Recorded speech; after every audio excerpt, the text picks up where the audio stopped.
So what's going on, guys? We have the SR running on a JZ harness here. It is done, it is complete. The horrible part is the entire process of building it is gone. It's been erased from history. It's like it never happened, although it is because it's here. But no, so anyways, so we don't have a lot of footage from it, of course, because it's all deleted. So we have some footage of it driving. We're gonna start it up for you in just a second. It was a process. I am so sad that we lost everything, so I hope you guys enjoy it. The rest of this video is gonna be kind of talking more in depth about everything that we did on this and all the processes we took. This is the third time that we've tried to shoot this video, because last time Jordan, who's recording it right now, and I were trying to shoot this, I forgot to tell him to turn on the mic. Then we shot everything before the last event we just drove, so I drove a whole event on this, and all of the card got like erased or something. Like, we literally lost the entire first day. We were gonna do a special like thing. We even talked about it in the video that is dead to us and gone forever. But we ended up swapping a Zenki front on this just for an event, and now it's already sold and gone. I don't have any of it. Like, I literally have like a picture or two of it, and that's it. Like, I'm pretty sad. So, but here it is. This is the JZ harness powering an SR.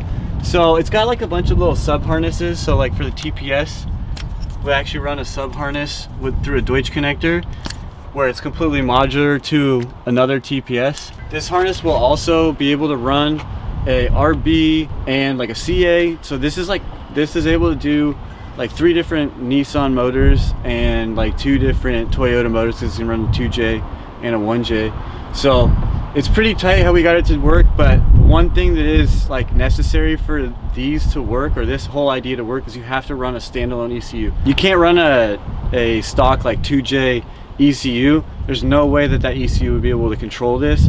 So we're running a full standalone Link ECU on here. Another thing that this has to run is LS coil packs. So it's actually got mismatched coil packs because I burnt out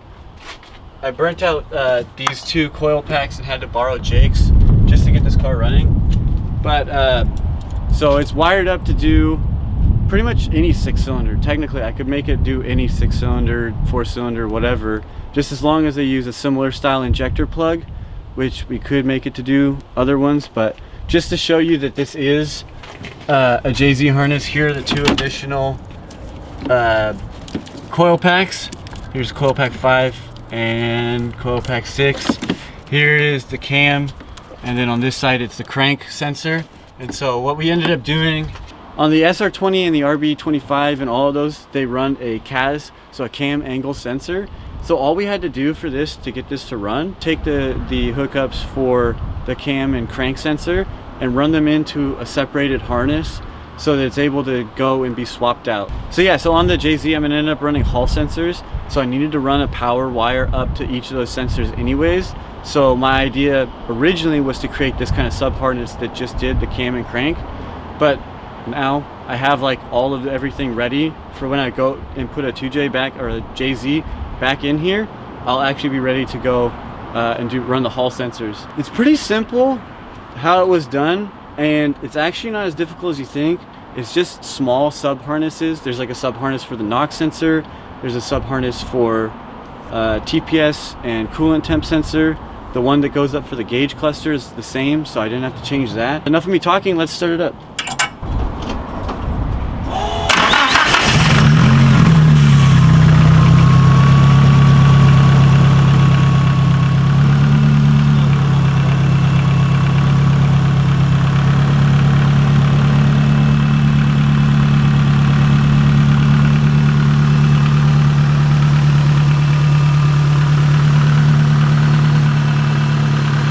Yes, here it is, running, driving.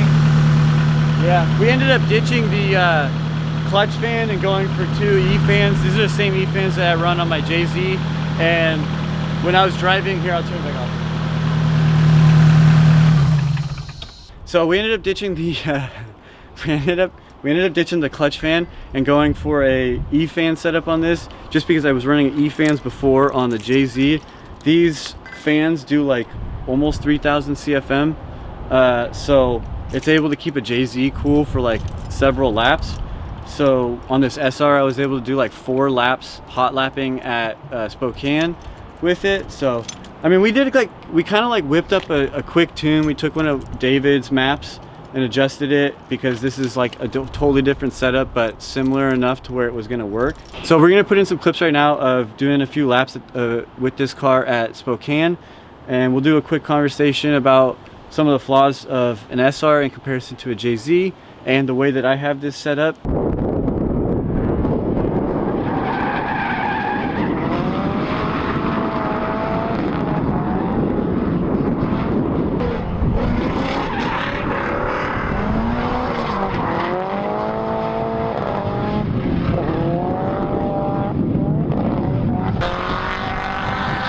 As you guys can see, I kept stopping a lot of times while driving just because I kept blowing couplers. I don't have a blow-off valve on this setup, so, and we were running NA couplers. Like, it was a really bad idea, but we were running NA couplers, so I kept blowing couplers. I literally blew a hole in one. I'll put a picture of it up on the screen right now. But some of the downfalls of this SR in comparison to a JZ, literally feels like half the power. I swear that JZ was making like a lot of power, and this SR just didn't feel like as powerful, of course. Another thing is I run a CD09 on my JZ, so the gearing with this SR transmission was totally wrong because I have a 350Z rear end and all this different stuff that I have in the car to run or all meant for the JZ and how everything's set up. So second gear was extremely long, but not long enough, and third gear was so long that it wasn't able to do anything, especially with it popping couplers like every single time. Anyways, David helped me out a lot on this. He was so fast at pulling this out of the other car, which we actually just sold, that is no longer here. So David whipped up some intercooler piping in literally like one night. I think it took him like 2 hours, and he got some really nice clean intercooler piping set up in here. Again, the only downfall was, except for this is the coupler that we kept blowing. I've literally lost so many T-bolt clamps that I just started using worm feeds because they're so much cheaper and like easier to replace.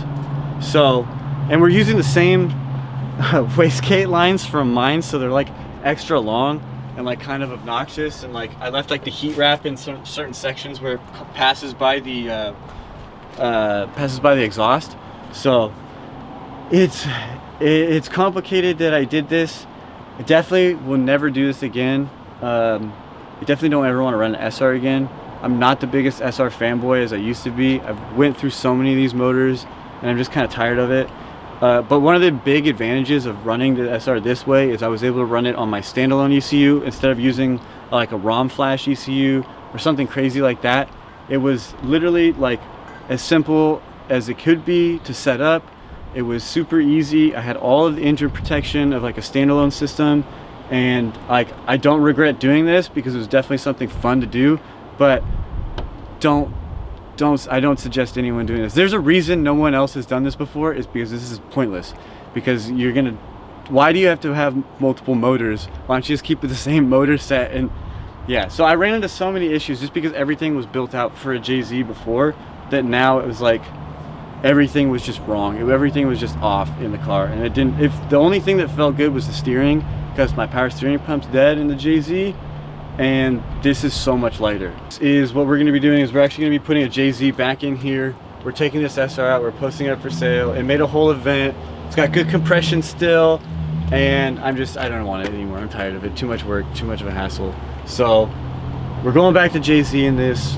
Next video you guys see is probably going to be me pulling this out and talking a little bit more about some of the stuff I'm going to do differently on the JZ this time. Kind of sucks that we didn't get any of the footage that we had of building this harness. I had literally all of the footage got wiped. I had building this harness, I had footage of tuning process, going through everything with this. It all got wiped. I am wiped myself because of this event, and I just got rid of the Tetanus Shot 240 and like all of this stuff, so I don't want to reshoot it. I can maybe, if anyone wants, they can message me or whatever, and I'll explain all the process and how we went through everything. There's a spider web floating through there. But yeah, if anyone wants, I'll explain the process, and I'll actually walk you through everything that I did, all the things that I basically set up on this to run it for this motor, and how I kind of went through it. But here it is, it runs. You saw it driving, and yeah, so thank you guys for watching. Please make sure to like this video if you actually found it entertaining. If not, feel free to hit the dislike button. We will cry a little bit on the inside, but feel free to hit the dislike button. Please consider subscribing if you want to see more of the content that we have got going on. We are going to be doing a full JZ build round 2. I keep blowing up motors, dude. You need to stop doing that. I know, I need to stop blowing up motors. And yeah, stay tuned. We've got State Line coming up next, and we're super pumped about it. That was a fun event. So we've got all of Sean's footage, and it's going to be like a mini video that we're going to do, like a cinematic one, and then we're going to do a talking one with Zach, David, myself, Jordan, Elias, everybody who was there. We're going to have everybody get together and do like a full video of talking through the weekend, all the struggles we had, every issue we had, how everyone hates me because I'm lazy. And yeah, so anyways, thank you guys for watching. Stay tuned. We've got a lot more coming on. Yes.